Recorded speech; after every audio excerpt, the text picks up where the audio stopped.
So last week we talked about regrets, and we went back to one of my favorite podcasts and revisited some of the advice that I have given about how to stay in the here and now, how to not let regrets drive our lives or run our lives, but influence maybe what we're doing in the here and now so that, moving forward, we don't build more regrets, for instance. This week, I am picking an old podcast to re-highlight some of what I've advised you to do using this principle I call the next right thing. And the next right thing is a principle from Alcoholics Anonymous is where I learned it from in codependency literature.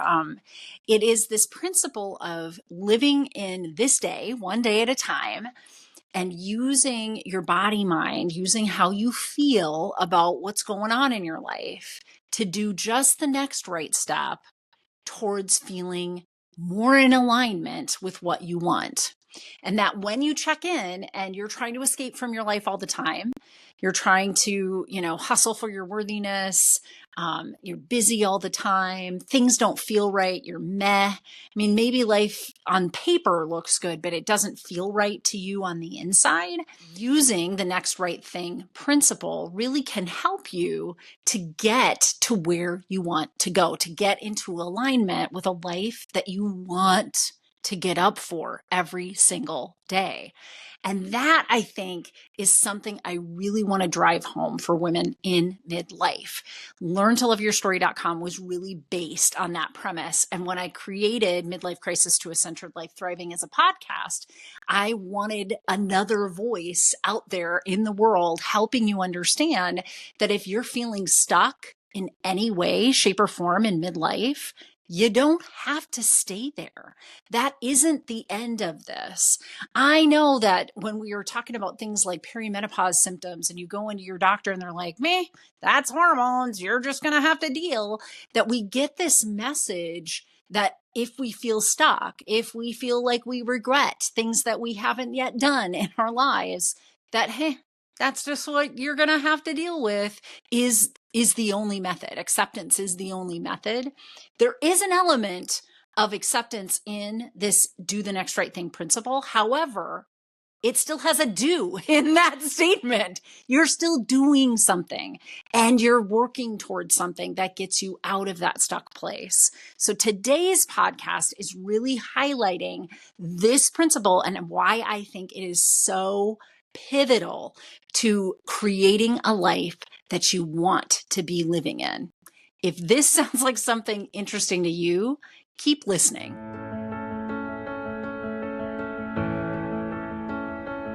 I know your deep, dark secret. You don't like your life.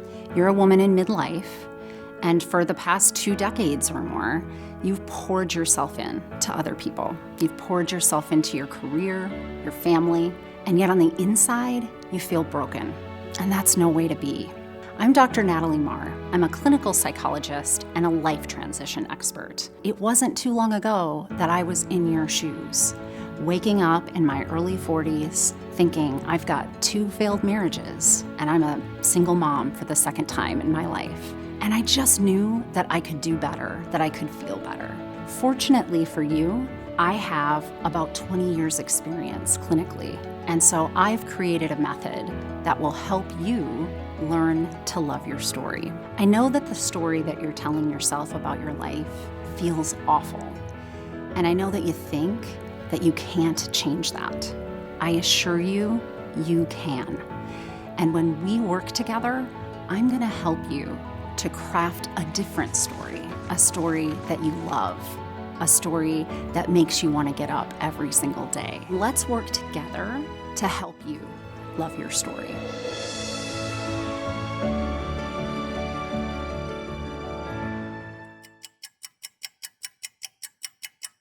Are you on my mailing list yet? Because if you're not, you really should be. You want to join at learntoloveyourstory.com. If you scroll down, I'm giving away a freebie for you. Honestly, you know what it is? A free course. I sell online courses, but this is a course just for you. And it's about freeing yourself, letting go of what others' expectations and ideas are for you. You know, that nagging self-doubt in your head, it's usually fueled by your consideration of what others think of you over your consideration of what you think of you. And so I teach you in my video all about what is underlying that kind of self-doubt and how to get out of that conundrum. And I give you a workbook that goes with it that helps you to build the skill sets that you're going to need for that. So please make sure you're on my mailing list, because at the least, you're going to get a free gift. And at the most, you're going to hear about all the things that we're doing on Midlife Crisis to a Centered Life Thriving and learntoloveyourstory.com. And you don't want to be missing out on any of the new things that'll be coming your way. Welcome back to Midlife Crisis to a Centered Life Thriving and learntoloveyourstory.com. I am here today to bring us back to the past yet again, looking at some of my old podcasts. I mean, I've only been doing this for 2 seasons, but one of my earlier podcasts and revisiting some of the principles that I really want to keep reminding you of. These are skills that you can start employing today that really start to work on helping us get into that life that we want to be living a life that we love and loving the life that we're in right this minute. I know it seems crazy. It seems crazy that could even be a thing. It's so true, though. I promise you it is so true. And this next right thing principle has really been a way that I've taught that to clients sitting across the couch for me. It's how I've talked about it here on the podcast, written it in blogs, all of those things. And I did, try and go through some of my older podcasts to find one that really honed in on this.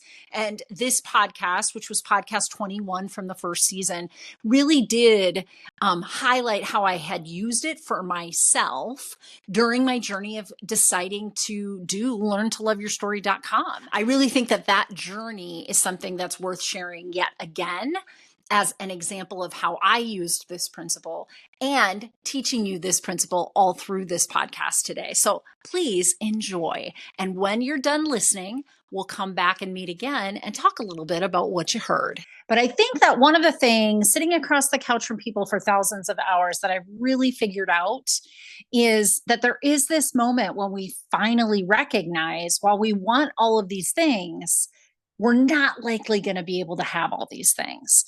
And it isn't for a lack of dreaming, and it isn't for a lack of competence or wanting any of those things.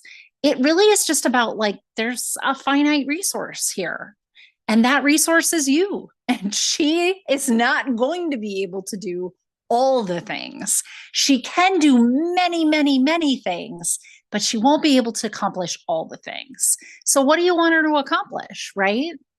And I know that peppered throughout this whole month, I've also been talking about how we're always up against this lack of knowledge of what it is that we want, because we've been so socially conditioned to know what it is that everybody else wants from us or of us or with us or whatever.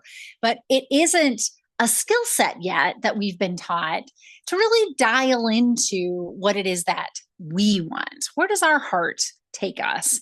I would even say that a lot of us have been culturally conditioned to not listen to that, to second guess the what it is that I want. What are the things that I know that my heart would guide me towards, but that your heart might not guide you towards? I think that we're socially conditioned basically to deny what it is that is the best thing for us. We've been socially conditioned rather to be really great human givers. It's that human giver syndrome idea that I've talked about before from Dr. Emily and Dr. Amelia Nagowski's book on burnout, all about, women were human givers. We've been given this edict and we follow through with it. We're the good little girl. We're the good big girl. We're the dutiful wives and mothers. We're the, best person to be on your team at work because we're loyal and we follow through. I mean, there's a lot of great qualities that have come from that, but One of the drawbacks is that we've been given this great superpower of understanding what others' needs are, but we haven't been nurturing our knowledge of ourselves and our knowledge of what we need. And that's really one of these missing pieces, I think, that it just shows up. At this point in talking about living our big dreams, I would be amiss if I wasn't going to go after why we want to do this. And I am willing to bet, ladies, that one of the biggest barriers is yourself. I wish it wasn't. It so is. And I know for sure it's been something that's been a bit of an evolution in my own life. So I'll share a little bit about my own story here. I mean, I have talked a little bit off and on in the podcast that Learn to Love Your Story has been a little passion project of mine. Started, around the beginning of COVID. And honestly, I didn't know where I was going with this when I first started. I had no idea. But I was using many of the principles that I've been teaching this month, following that that's the next right thing principle that I talk about in my online courses. It's this idea of, I have a dream. I kind of know what it should look like on the other side, but you know what it is? I don't really know what it's going to look like. I know how I'm going to feel when I'm there. And that's what I really anchor back to most of the time, is this idea of, when I've accomplished educating women and have enough platforms where I feel satisfied that women are getting this information in a way that they need it and can access it and can use it, I am going to feel like $1,000,000. And it certainly has guided every next right step of this process, because I'll feel like, oh yeah, I did this thing. I put these online courses out there. And then when I realized that people aren't accessing those, it wasn't that I didn't make the information, but how do I get it out there? Well, then I started looking at marketing stuff. And after I did that, it was like, oh my gosh, people need whole groups of other women that are doing this with them, because that really lifts them up. So then I added group coaching. There was this whole process of adding the next right thing as I was bringing this to fruition. But what has told me that I'm on the right track has always been my gut, has always been me going back in and checking in with myself and asking myself, does this feel right? Is this what I've been trying to accomplish? Is this what I want women to have? Is it enough? Do I feel like I've saturated what I can do here? Or is there more that I could be doing?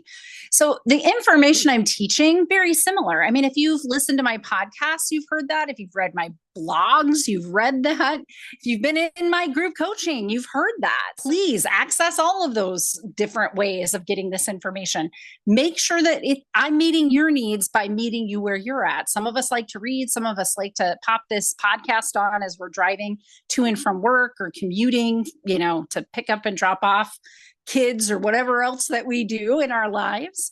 And I want to make sure that you get this information. The information I've already known. I've known it for a long time. And so my next right thing principle has really been about guiding me about, how do I feel like it's landing? Am I doing enough? And then doing the next right step of that right in front of me. And I learned this, of course, through the hard knocks of life, because that's just really where this information comes from.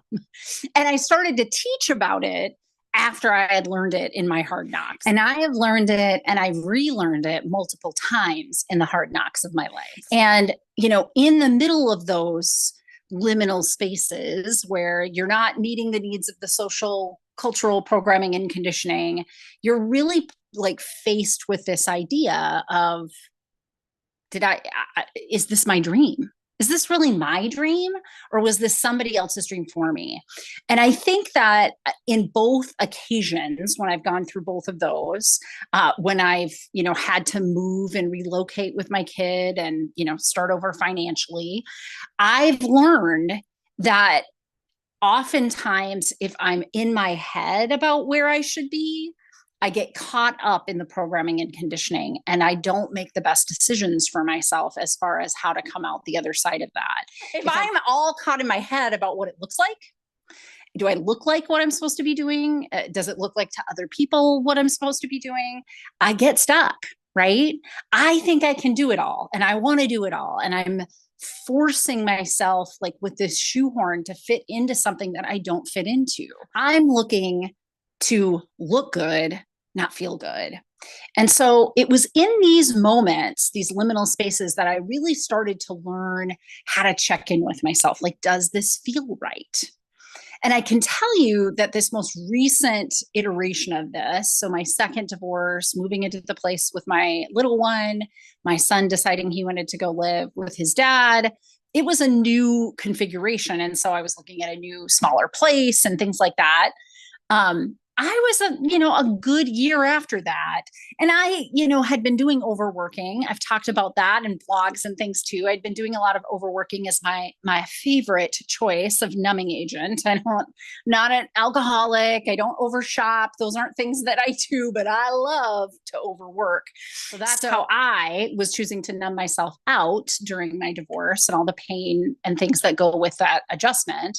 But it was about a year after I was starting to settle in, and I really recognized, like, this didn't feel right.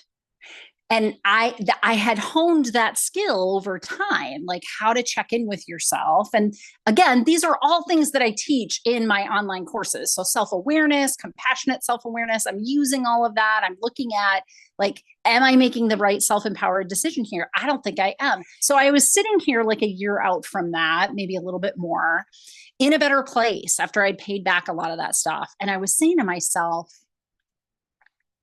this still doesn't feel right to me. Like, I don't feel like I'm in alignment with this dream that I have for myself. I'm not sure why. So I'm going to stay curious about that. But I know that the working thing isn't going to work for me. Like, it helped me to pay off these debts. I've got myself kind of in a better space now. I'm good about that. I'm happy with that. But I still wasn't feeling in alignment. And I really didn't know what it was that I was supposed to be working towards.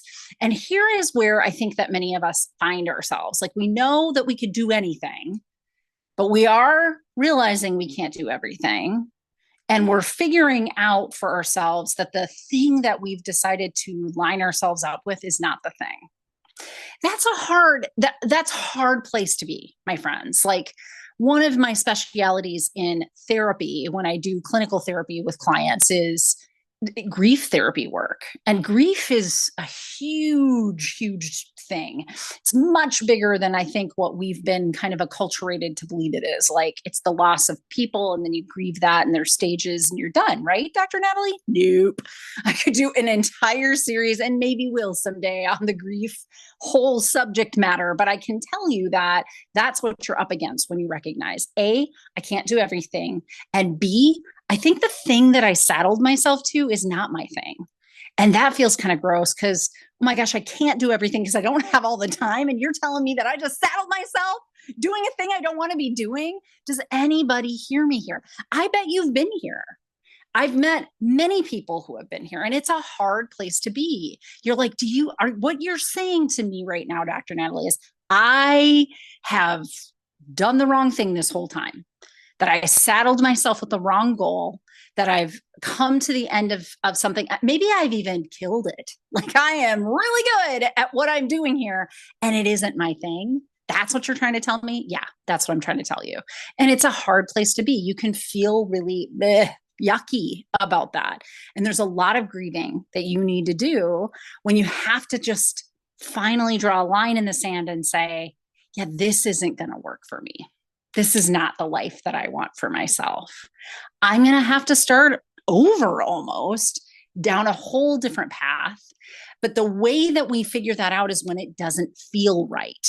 When we've been in our heads and attaching ourselves with what we think it should look like, what other people have told us it should look like, but we arrive kind of, or we're at the place where we should be kind of taking an assessment saying, hey, is this working out? Does this feel good?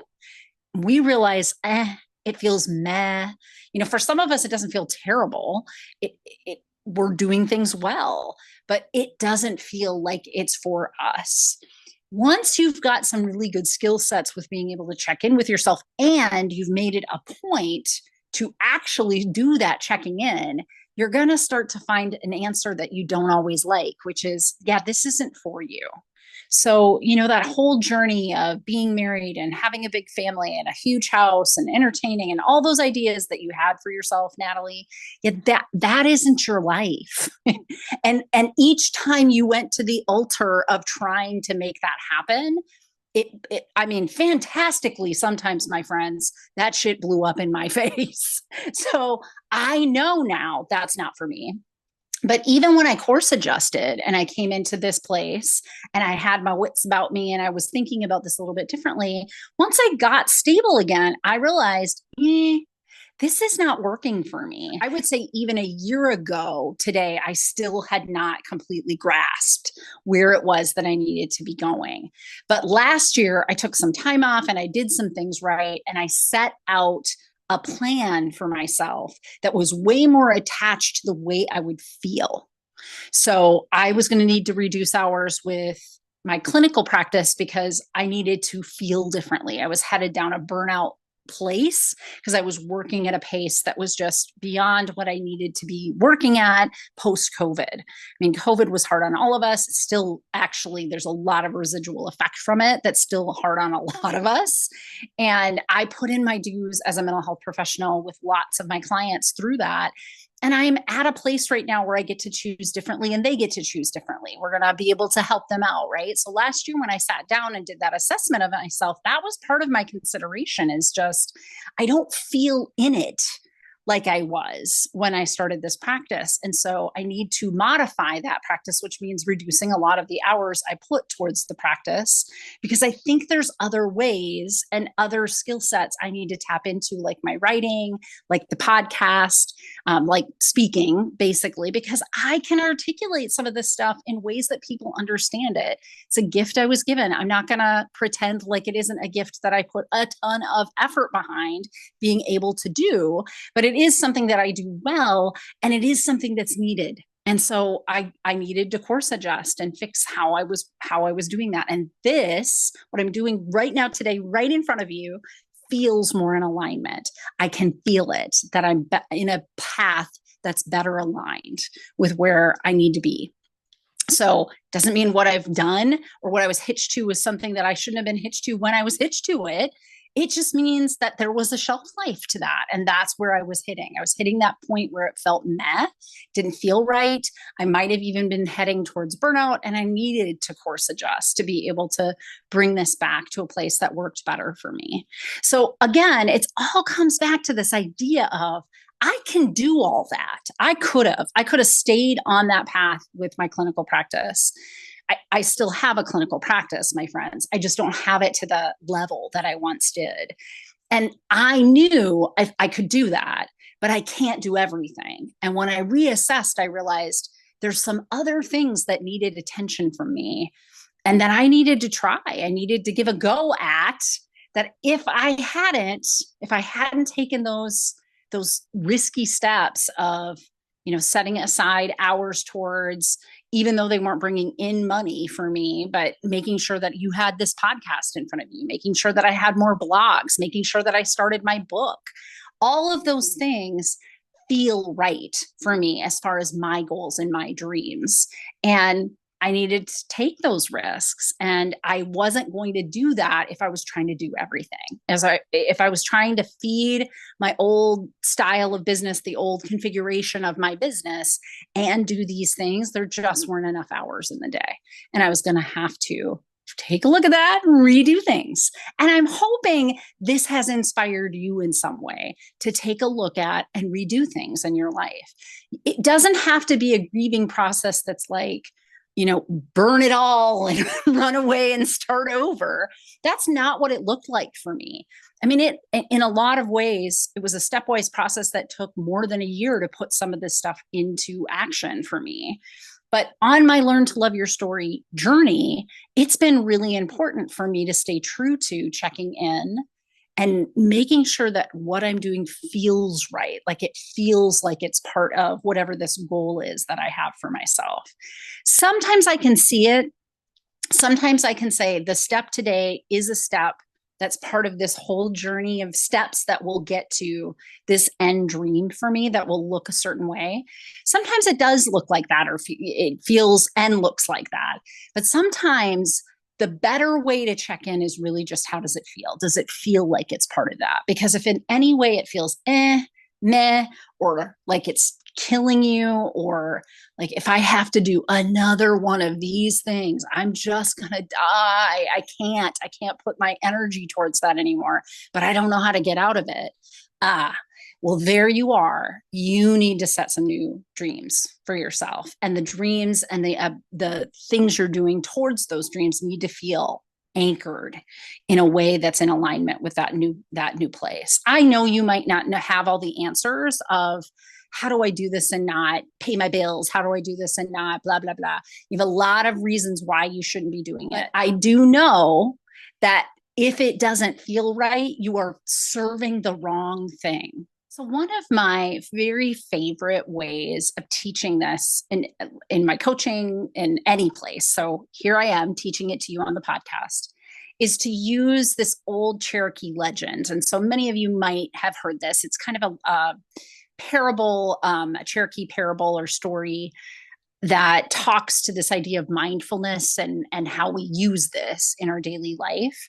But I'm going to share it with you here. I'll put a link in the notes as well, because I think that it's a really great way for us to just envision this and know what I am trying to teach you here about, like, checking in with your feeling and making sure that you're aligning yourself with the very things that are in alignment with your end goal dream. And that's this Cherokee. So I'll share it with you here. An old grandfather is speaking to his grandson about what causes the violence and cruelty in the world. In each human heart, he tells the boy, there are two wolves battling one another. One is fearful and angry, and the other is understanding and kind. The young boy then asks, which one will win? His grandfather smiles and says, whichever one we choose to feed.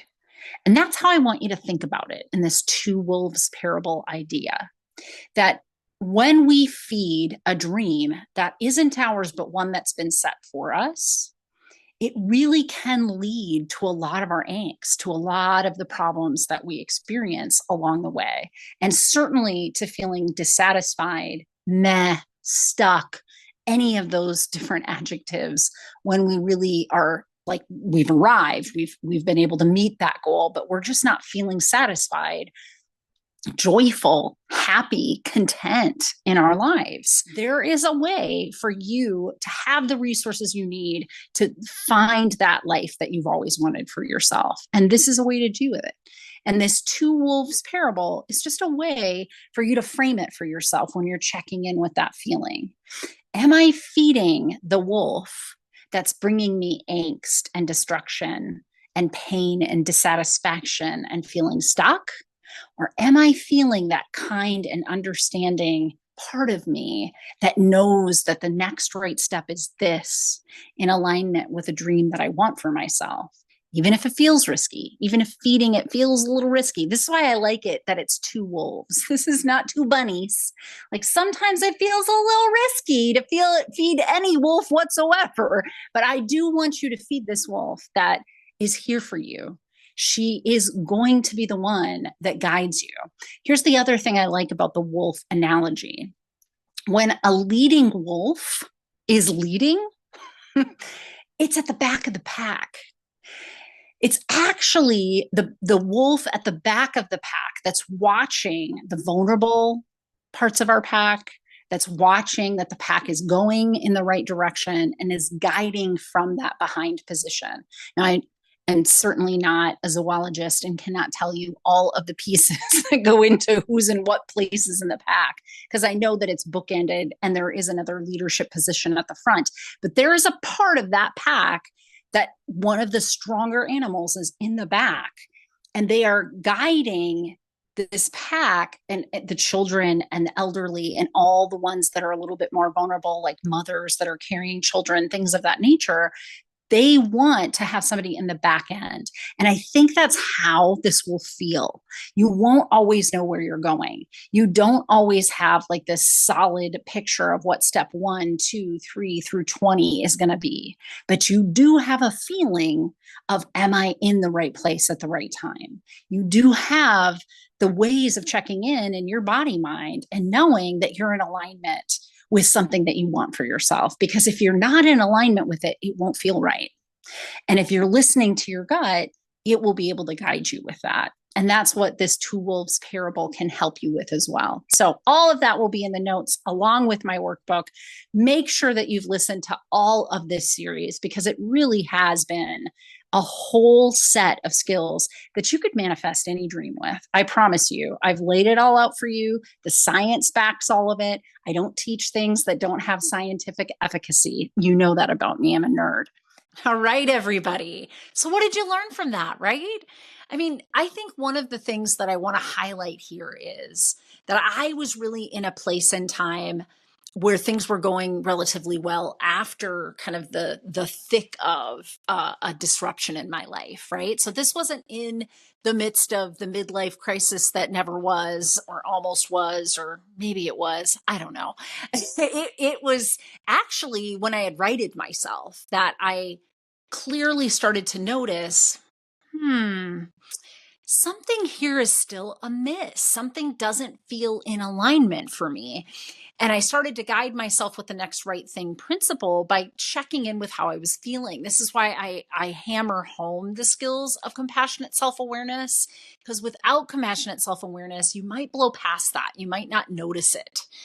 And it's subtle, right? I think it's subtle for many women in midlife. You get to midlife and there's a stuckness to it, but there's also a familiarity with where you're at. And you'd rather stick with the familiar than try something that feels very uncomfortable, which is new and change and not what you want to do, right? So I want you to really hear that piece of this, that for many of us, we're not in a bad spot in our midlife. We're in a meh spot. We're in a blah spot. Maybe we think we're in a stuck spot, but we're not so stuck that we wouldn't just stay here because staying here feels familiar. So we'd rather just do that instead of doing something, change just feels like too much for us. Here's why I love the next right thing principle. That's not a huge change. It's asking you to just do the next thing right in front of you. And that's all you're responsible for. It doesn't have some end goal in mind that looks a certain way. Remember, I kind of talked about in that podcast, you might not know how your future is going to look at all. You might not know what the steps are several feet down the road, several years down the road. You only know that what you're feeling feels and you need to do one thing towards not feeling And that's the beauty of this, is that it doesn't really threaten the familiarity part. You're going to keep most everything in your life the same. You're only going to do the next right thing, not all the things, just the next right thing. And it doesn't have to be some huge thing. It can be something quite small. If you want to add more fiber to your diet, you don't have to jump in and have 20 vegetables that you get at the grocery store that mold in your fridge because you're never going to eat them all in the week anyway. You might just add salad for the week, right? That might be the next right thing. So this is kind of why I love this principle, is it's not going to be a moving and shaking type of step. It's just one little thing right now until your body mind says again, but this still isn't enough. So then what's the next right thing? Well, this isn't enough. What's the next right thing? And that will take as long or short as you need it to. Your body mind will walk you through that. No change is happening so significantly all at once that you have to, reckon with it and give up your familiarity. You can hold on to the familiarity a bit as you're kind of pushing that growth edge and doing the next right thing, one thing at a time. I promise you that it's in that magic of being in the life that you're in, that kind of trying to step into the life of your future, that you will find that centered life thriving.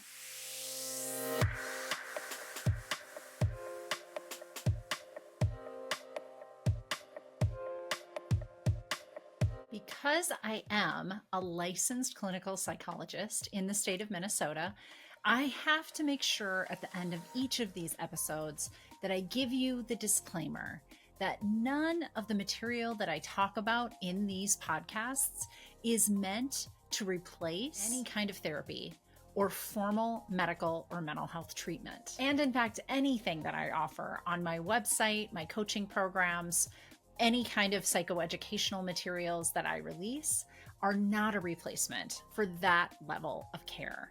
So just take that into account when you listen. This is information for you, and hopefully you find it of value, both as an educational tool and for your entertainment. And I also want to mention that if anyone you know is in a mental health crisis, needs additional help, I always include these two crisis resources. They're available to anybody. Pick up the phone and dial 988 for the National Suicide Prevention Lifeline.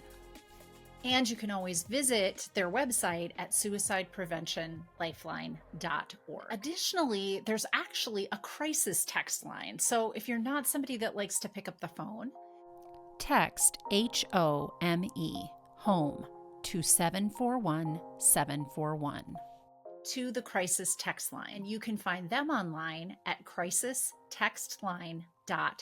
Thank you for listening to my podcast, and I hope that you like and follow me wherever you get your podcasts, and maybe consider leaving me a review. It always helps me to keep this podcast relevant when I know what you want to hear about.